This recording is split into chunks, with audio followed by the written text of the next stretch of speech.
Friends, কেমন আছো তোমরা সবাই? চলে আসলাম সুন্দর একটি ভিডিও নিয়ে। এটা হচ্ছে ঠান্ডা পানি। এই ঠান্ডা পানি বানানোর জন্য নিয়েছি হচ্ছে চিনি শিরা বানিয়ে নিয়েছি, পুদিনা পাতা, হচ্ছে একটা কাঁচামরিচ দিয়ে ব্লেন্ডারে হচ্ছে ব্লেন্ড করে নিয়েছি, পানি নিয়েছি, আর নেব হচ্ছে এটাতে হচ্ছে আইস দিয়ে দেব এবং হচ্ছে পানি দিয়ে দেব।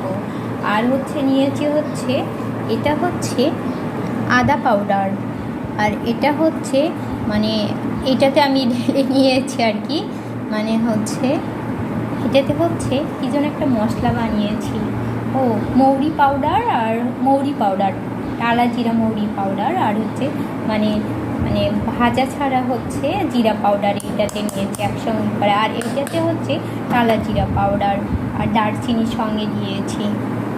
এটাতে হচ্ছে বিট লবণ, মানে বিট লবণও দিতে হবে। আর এটাতে হচ্ছে টালা জিরা, মানে এই পানিটা বানানোর জন্য ভাজা জিরার গুঁড়া। আর নিয়েছি হচ্ছে স্বাদ মতো লবণ দিতে হবে, ওটা এখনও নেওয়া হয়নি, পানি নেওয়ার পর দিয়ে দেব। আর হচ্ছে দিয়ে দিতে হবে হচ্ছে তেঁতুলের টক, তেঁতুল ভিজিয়ে রেখেছি, ভিজিয়ে গেলে বিচিগুলো বের করে নিয়ে এই টকটা হচ্ছে গ্লাসে দিয়ে দেবো, আইস দিয়ে দেবো, আর একটু নর্মাল পানি দিয়ে দেবো। তারপর হচ্ছে এই মশলাগুলো দিয়ে হচ্ছে পুদিনা পাতার রস দিয়ে দেবো, তারপরে এই চিনি শিরাটা দিয়ে দেবো, সব মশলা দিয়ে হচ্ছে লেবুর রস শেষে দিতে হবে, দিয়ে খেতে হবে। তাহলে দেখবেন যে অনেক স্বস্তি লাগবে এই গরমে। এখন রেখে দিলাম, একটু পরে বানাবো। এখন বাজে হচ্ছে 4:30, আর ওই সময় আছে, এই জন্য সব কিছু রেডি করে নিয়েছি। সঙ্গেই থাকুন। এর মধ্যে খাবার লবণ, বিট লবণ এবং হচ্ছে গোলমরিচের গুঁড়া দিয়েছি। আর এখন দিয়ে দিচ্ছি হচ্ছে আদা পাউডার,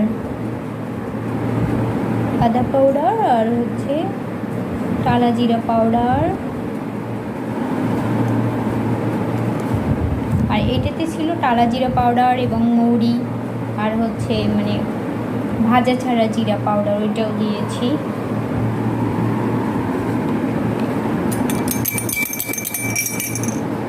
এখন একটু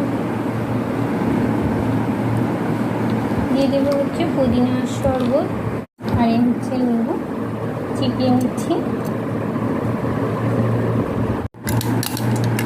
একটু সেটে নিচ্ছি।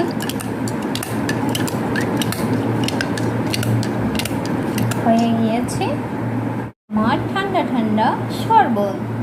টক ঝাল মিষ্টি সব কিছু রয়েছে এটাতে, খেলে অনেক শান্তি লাগে আর কি। আপনারা চাইলে একটু হচ্ছে মানে চিয়া সিড, ইসবগুল দিতে পারেন বা তোকমা দিতে পারেন, আমার এভাবে ভালো লাগে। চাইলে একটু হচ্ছে শসার জুস দিতে পারেন, ওটাও অনেক ভালো। এখন হচ্ছে রাত 10:30 বাজে, আমরা এখন এটা খাবো। রেডি হয়ে গিয়েছে, এখন শুধু খাওয়ার পালা।